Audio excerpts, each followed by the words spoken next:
Olá, pessoal. Pessoal aí tá no Instagram, Vivi entrou, Nath.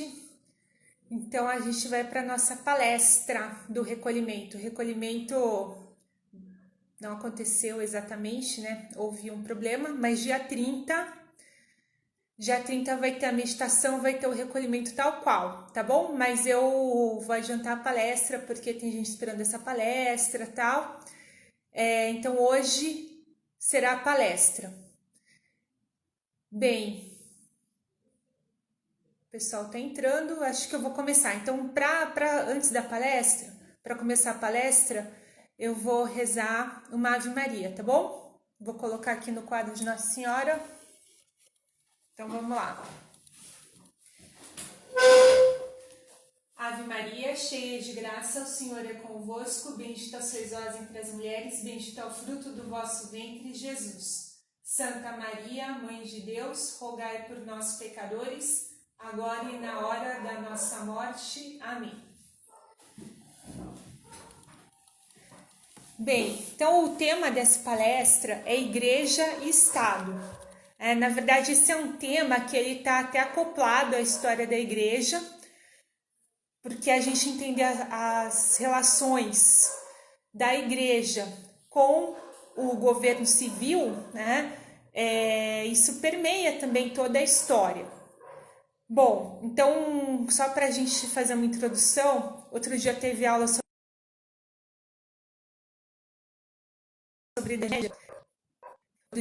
sobre Idade Média, e a gente comentou que praticamente até o século XVIII, XIX, a Igreja e o Estado não eram duas esferas independentes, eram duas esferas que um pouco se mesclavam, né?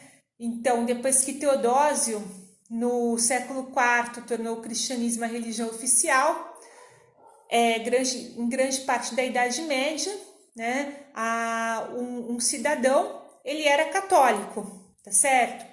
Pois no século XVI isso mudou muito, porque alguns estados aderiram ao protestantismo.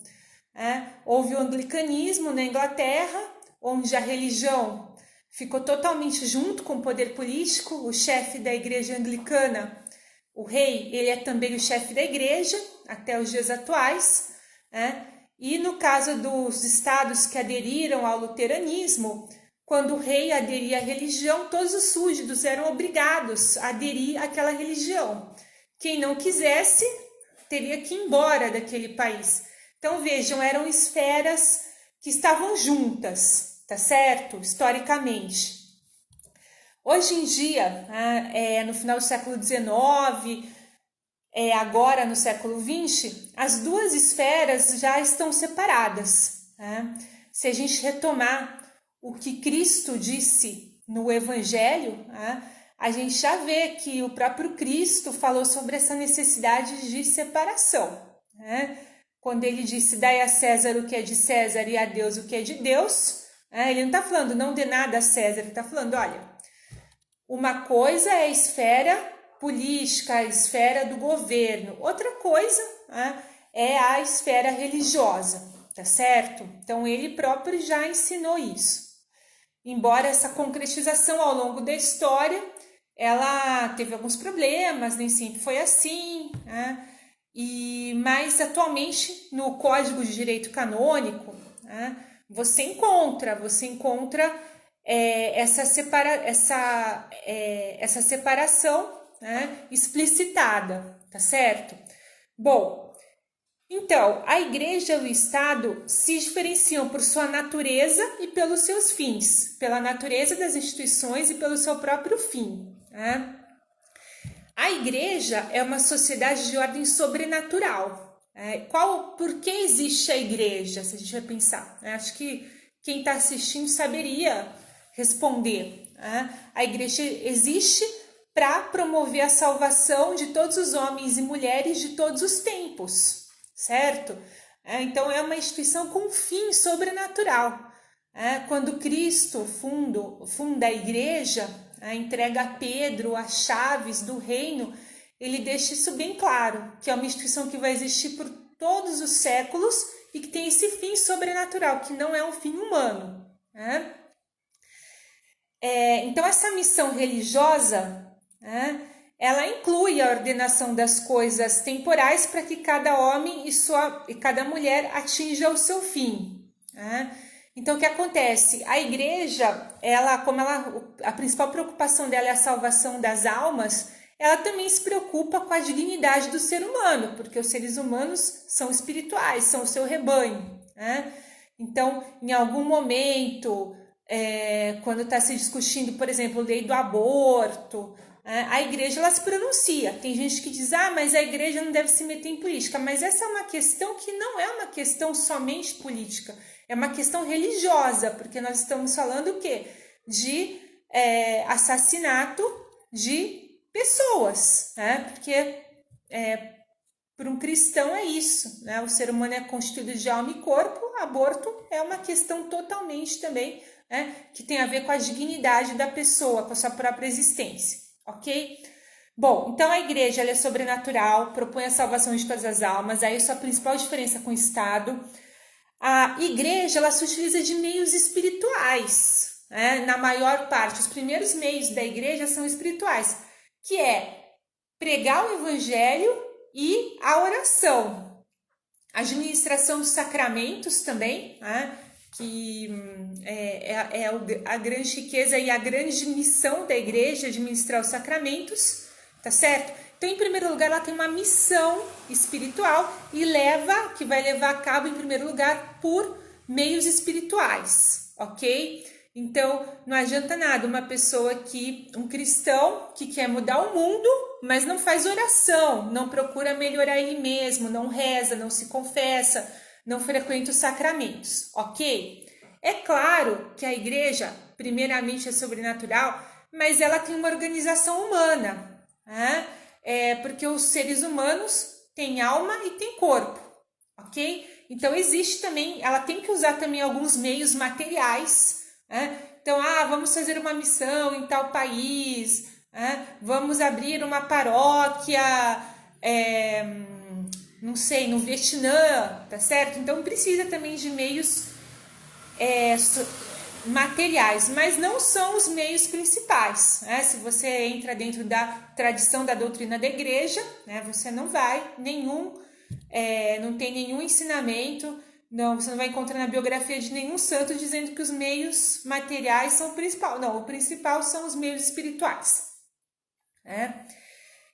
E a igreja, então, por ser sobrenatural, né, por usar meios sobrenaturais, também humanos, embora predominem os sobrenaturais, né, ela necessita de uma independência, tá certo? Então, o que um padre prega numa paróquia, né, não dá para o governador ir lá e falar, não, o senhor não pode dizer isso, não concordo. Ok, não concorde, né, mas dentro da igreja, aí o pastor, os fiéis, eles ouvem o que eles querem naquela esfera, ok? O Estado não deve interferir, né? Ele não pode, não só deve, como não pode interferir, né? Se interferir, tá errado. Bom, o Estado já é uma instituição de ordem natural, né? Então, o Estado é uma organização, um governo, num território com uma população que ele tá lá o quê? Para organizar, para promover o bem comum do povo, né? Então, que as pessoas tenham assistência básica, que as pessoas vivam em paz, não tenham guerra, que os serviços funcionem. Essa é a função do Estado. A função do Estado é servir ao cidadão nas coisas temporais, né? No bem comum, mas é um bem o quê? Humano, social, não tem diretamente essa finalidade sobrenatural. Embora, que bom, quando a gente tem governantes que são tementes a Deus, procuram fazer o melhor na sociedade, isso é ótimo, tá? Mas o fim do Estado é ordenar a sociedade humana, ok? Esse é o fim do Estado, né? Então, quais os meios que o Estado usa? Ele usa principalmente o quê? As leis, tá certo? Então, por meio da legislação civil, ok? Sabendo que as leis civis não se confundem com as leis religiosas, Uma coisa é uma coisa, outra coisa é outra coisa. Então, o católico ele deve obedecer às leis civis, né? Somente quando essas leis civis vão contra as leis religiosas, contra os 10 mandamentos, ele não é obrigado, em sã consciência, a obedecer, tá certo? Então, vou dar esse exemplo que eu já usei do próprio aborto. No país, o aborto é permitido. Mas eu tenho que obedecer. Bom, tenho que obedecer a minha consciência em primeiro lugar. Então, há muitos casos de médicos católicos em países que permitem o aborto, que até obrigam o médico a fazer aborto, que já foram muito prejudicados, porque não quiseram fazer esse tipo de coisa, ok? Então, para dar esse exemplo. Bom, então, são duas esferas autônomas, têm fins diferentes, meios principais diferentes, mas não estão em oposição. Não existe uma oposição, teoricamente, não é para existir uma oposição entre igreja e Estado. É possível uma cooperação, é possível uma colaboração de fato. Então, nesses momentos, agora que a gente está enfrentando o coronavírus, a gente vê muitas iniciativas de pessoas católicas vinculadas a paróquias para ajudar, né, essas pessoas que estão na rua ou pessoas que estão passando necessidade porque realmente não estão conseguindo trabalhar. Então, você vê iniciativas católicas, assim, institucionalmente vinculadas à religião católica, e você vê também iniciativas seculares, às vezes até do próprio Estado.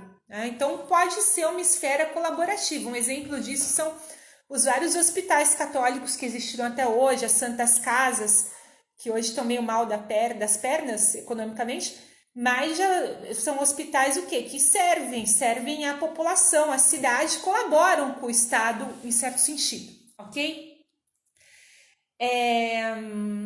Bem, então, essa harmonia então se expressa na cooperação, por exemplo, nesse tipo de tarefa. Outro exemplo dessa harmonia, bom, tem vários, deixa eu ver aqui, vou escolher alguns, porque senão... bom, também,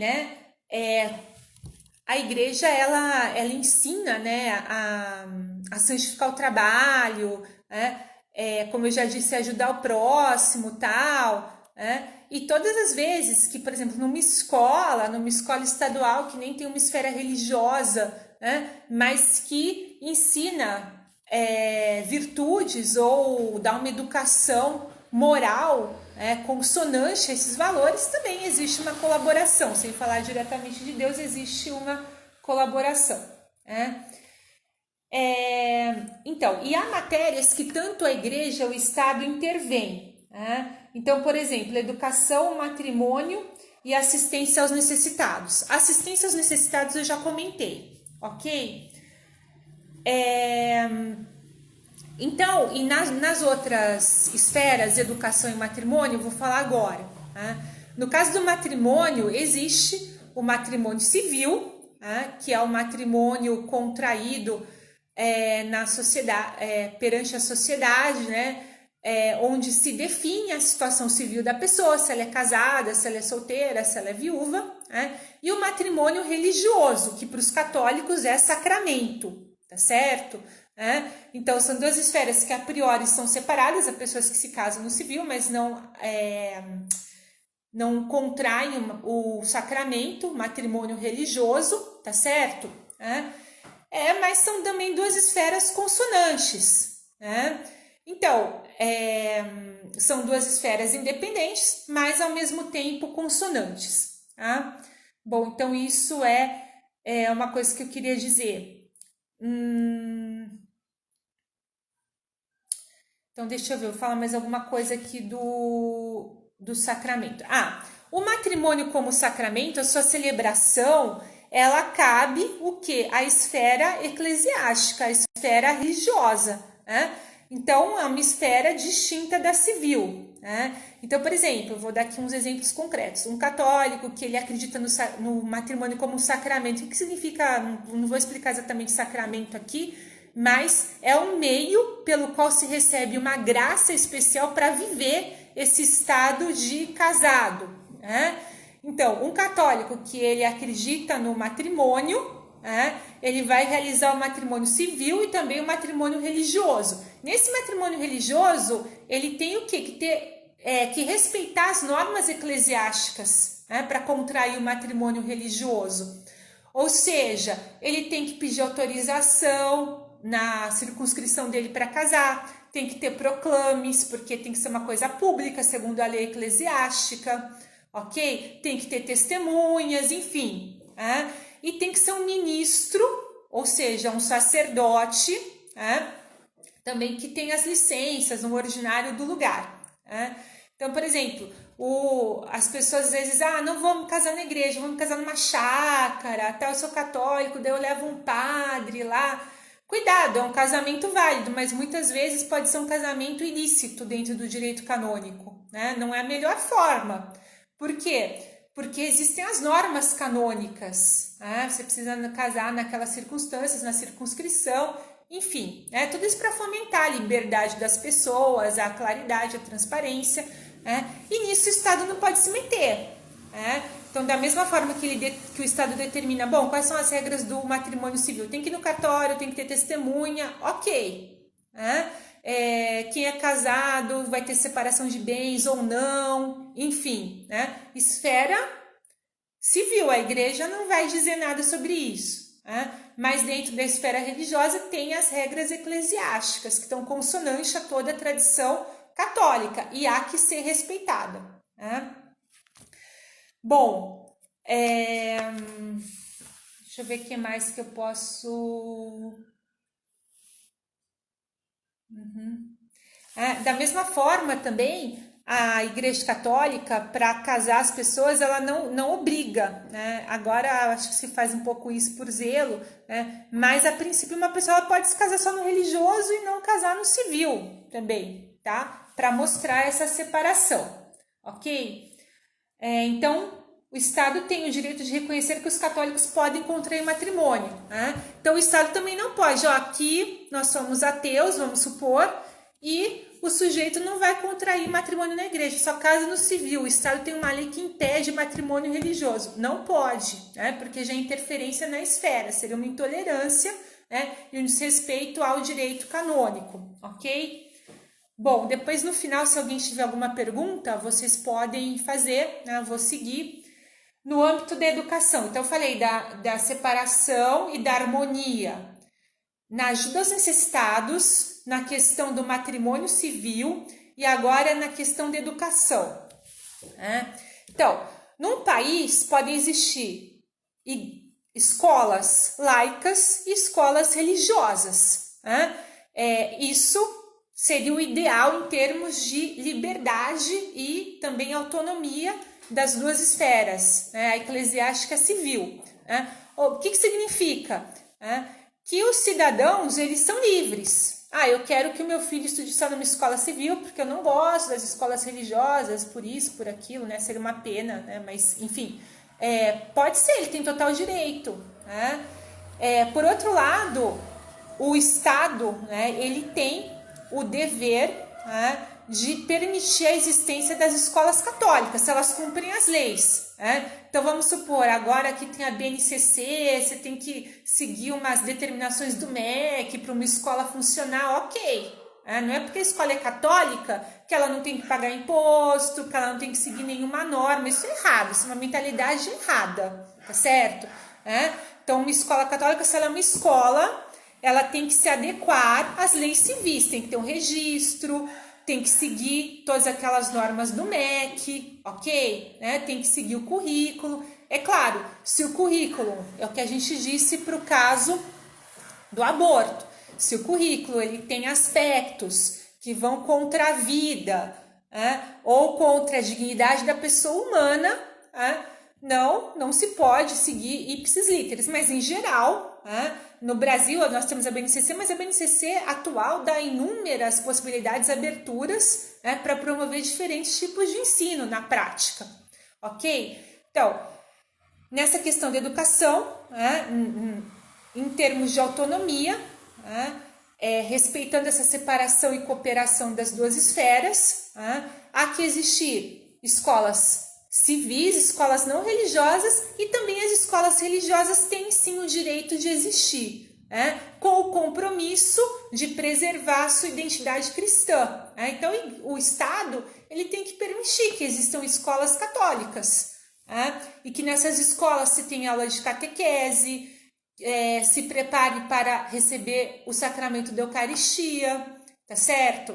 Então, se tem assim um capelão também para confessar os alunos, os professores, os pais, para dar algum tipo de formação, Então, o Estado é tolerar. Mas e se tiver uma igreja batista? Mesma coisa, uma escola batista, mesma coisa. O Estado também tem que tolerar e tem que respeitar aquela opção, porque muitas pessoas vão colocar seus filhos numa igreja batista, numa escola batista, e assim por diante.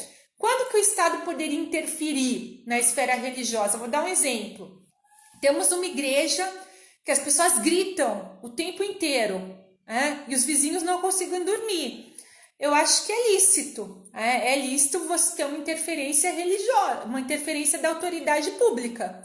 Por quê? Porque a paz daquele local está sendo perturbada, tá certo? Esse é um exemplo. Ou então, não sei, uma religião que promove rituais que sacrificam crianças. Estou exagerando, embora exista ou coisas meio parecidas. Claro, aí o Estado vai ter que interferir também, tá certo? Porque daí é um tipo de religião, não estou falando aqui de religião católica, mas é um tipo de religião que já está ferindo o bem-estar do cidadão, ok? Não sei se deu para entender, Nesse caso é possível, e não só possível, como é recomendável uma interferência. As pessoas perguntaram, padres pedófilos, Só queria esclarecer que existem padres pedófilos, sim, nós vivenciamos isso infelizmente, mas também existem muitos padres santos, só para fazer essa parte. Mas um caso de pedofilia dentro da igreja tem que responder ele vai ser julgado dentro do direito canônico e também dentro do direito civil, porque ele também é um cidadão e cometeu um crime que está afetando outras pessoas, que não diretamente estão dentro da igreja, Então, é o que o Papa Bento disse, inclusive, Pedofilia é um pecado e é um crime também, que tem que ser respondido perante as autoridades civis, ok? Bom, isso, então, essa ideia, a igreja, resumindo, a igreja tem o direito de estabelecer seus centros educativos que sejam reconhecidos nas mesmas condições que os privados, porque também tem o contrário, uma escola católica, não vamos boicotar, ou então preconceitos, é pior, a gente sabe que, muito pelo contrário, aqui no Rio de Janeiro, o São Bento, que está lá no top do Enem, é uma escola católica, por exemplo, para dar um exemplo, só para dar um exemplo, Então, sem renunciar a seu ideário católico, a escola funciona sendo católica. E se todas as escolas podem participar de um edital, podem receber ajuda estatal, por que não a católica também, O que não pode é se privilegiar do Estado por ser católica. Vamos supor, tem um governador que ele é católico ou evangélico, aí ele resolve que ninguém vai pagar imposto, Aí não, Ou só os evangélicos não vão pagar imposto, só os católicos não vão pagar imposto, aí não, Mas se tem um edital, se tem algo que todos os colégios participam para ter subvenções, por que não? O colégio católico também segue as regras civis para estar lá, então ok.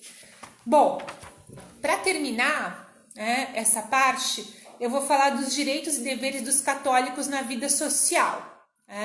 Esse tema foi muito desenvolvido já pelo Papa João Paulo II. Ele escreveu uma carta no início do segundo milênio falando sobre a importância da participação dos católicos, dos leigos na política, principalmente os leigos católicos na política. Padres não se recomenda, porque o padre, ele exorta. Quando tem temas políticos que mexem com a dignidade humana diretamente, ele tem que falar sobre aquilo, o aborto é um caso, Mas, assim, o ideal de um eclesiástico não é que ele seja prefeito, governador, vereador, porque ele tem uma função pastoral, Ele já tem bastante trabalho se dedicando à sua própria vida interior e administrando os sacramentos, ok? Então, esse é o caso dos eclesiásticos, ok? Agora, no caso dos fiéis não consagrados, os leigos, tá certo? Que vivem no meio do mundo, são católicos, acreditam na vida eterna, em toda a crença católica, mas vivem no meio do mundo, né? Eles têm direitos e deveres como qualquer outro cidadão. Então, vou dar um exemplo. Eu sou católico, mas eu não estou nem aí para as eleições. Errado. Você deveria se preocupar com o bem comum, é um dever de consciência. A sua atuação na sociedade civil, porque em consciência nós também teremos que prestar contas a Deus sobre a nossa situação na sociedade civil. Se eu votei em candidatos que contribuíram para o bem das pessoas, tá certo? Se eu desempenhei bem meu trabalho. Por exemplo, católico que não paga imposto.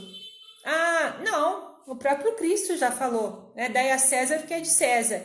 Claro, a gente tem que saber fazer bem o imposto de renda, sem mentir, mas se há jeitos de fazer uma melhor declaração, você vai fazer, porque ninguém quer pagar o olho da cara no imposto de renda, mas assim, o católico ele não sonega, nada justifica, tá certo?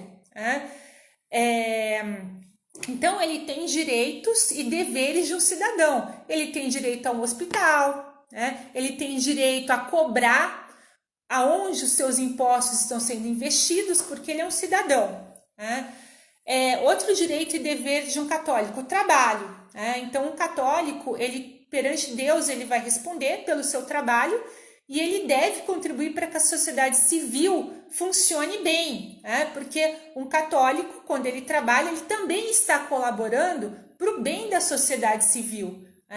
E ele seria um traidor e um mau católico se ele não trabalhasse bem. Então, vou dar um exemplo, seria até uma falta de coerência. Então, vamos dar um exemplo. Uma pessoa que frequenta muitas cerimônias religiosas, ajuda várias pastorais da igreja, várias instituições, mas não trabalha bem, não cumpre os seus deveres. É um mau professor, um mau médico, um mau dentista. Então, péssimo, porque não está cumprindo o seu dever de cidadão. Logo, será impossível também que ele cumpra bem o seu dever religioso, porque há uma incoerência, tá certo? Não sei se deu para entender, acredito que sim. Tá?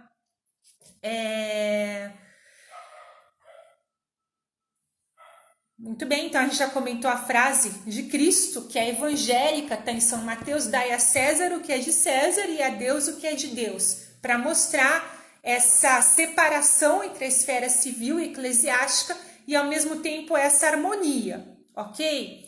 Bom, nessa questão dos leigos e católicos, dos leigos católicos na vida social, também digo o seguinte, os leigos católicos têm o direito, frente ao Estado, de gestionar os seus assuntos segundo as suas próprias convicções, ok? Então, vamos pegar o exemplo que já foi tratado aqui, que eu acho que fica mais fácil, questão do aborto. Então, um médico católico, ele não é obrigado, o Estado não pode obrigá-lo a fazer aborto. Ele trabalha nesse hospital público, aqui ele vai fazer aborto. Não, ele está indo contra a consciência dele, a convicção dele não é essa. Então, o Estado teria que respeitar. Na prática, não é o que acontece. Na prática, o Estado está interferindo. Tem vários países aí da Escandinávia, que a gente já ouviu histórias, que os médicos foram presos, tiveram seu registro cassado. Eles não tiveram essa autonomia para recusar esse tipo de ação. Isso, então a gente falou que um leigo católico tem todos os seus direitos e deveres, e também ele deve apresentar soluções. Então, um engenheiro, um político, católico pode ser político? Pode. Por quê? Porque a política também é um campo de trabalho, é um campo de trabalho complexo, temos de convir que está muito difícil. Eu não sei como uma pessoa completamente honesta consegue, se não saberia responder isso, porque não é minha área de atuação, mas sim, a política é um campo onde um católico poderia trabalhar, só que ele tem que ser acorde com suas convicções religiosas, tá tá certo? Esse é um pensamento anterior, né? Você achar que católico não pode participar da política, não pode ser investidor, não pode fazer tudo isso, pode ser investidor, pode participar da política, né? Desde que respeite a sua consciência, ok? Bom, deixa eu ver o que mais aqui. E outra coisa também, a responsabilidade dos católicos, né? Então, uma pessoa que é católica, ela não pode esperar que o Estado resolva todos os seus problemas ou que a igreja resolva todos os seus problemas, né? Então, e às vezes pode existir assim uma mentalidade um pouco paternalista, ou então esperando o favorecimento, né? Ou então, meu chefe é católico, então ele vai me ajudar porque ele é católico. Tem gente que acha que uma vez eu vi isso, né? Uma pessoa que era dentista, ela achava que porque ela atendia pessoas católicas, ela deveria cobrar menos. Não, né? Isso não muda nada, né? Porque ela tem que sustentar a família dela também, né? É diferente se a pessoa pensa em consciência, eu vou cobrar de acordo com a situação financeira do meu paciente. Aí é outro critério, tá certo, né? Mas a gente não deve também misturar as coisas. Porque nós somos católicos, nós fazemos favores econômicos. Não, né? Claro, a gente se ajuda, mas não é uma espécie de maçonaria, né? Não sei se vocês entendem que se fica ajudando com favores materiais, não é essa a finalidade, não é essa a finalidade, é uma finalidade espiritual, tá certo? Bom, deixa eu ver o que mais.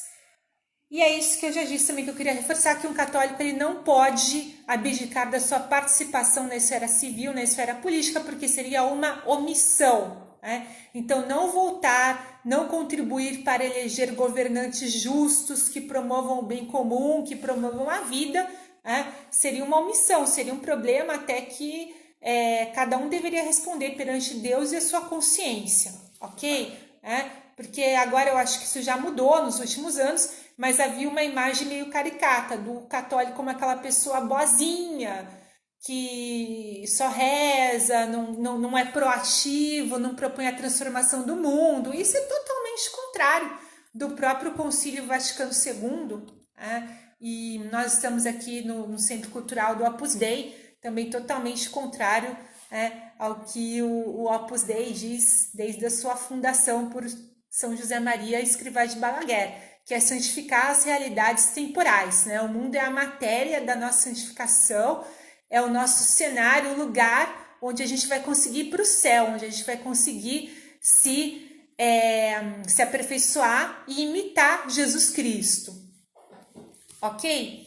Então era isso. A aula acaba por aqui. Alguém tem alguma pergunta? Eu acho que dá tempo rapidinho se alguém tiver alguma pergunta.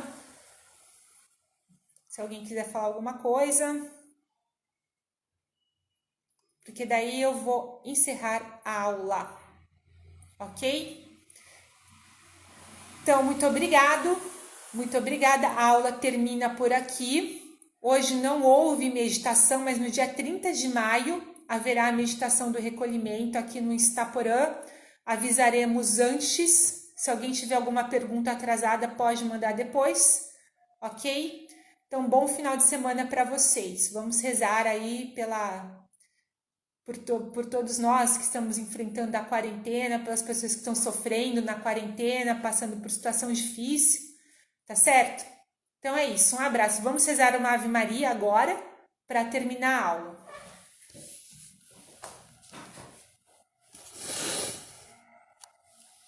Ave Maria, cheia de graça, o Senhor é convosco, bendita sois vós entre as mulheres, bendito é o fruto do vosso ventre, Jesus. Santa Maria, Mãe de Deus, rogai por nós, pecadores, agora e na hora de nossa morte. Amém. Santa Maria, esperança nossa, escrava do Senhor, rogai por nós.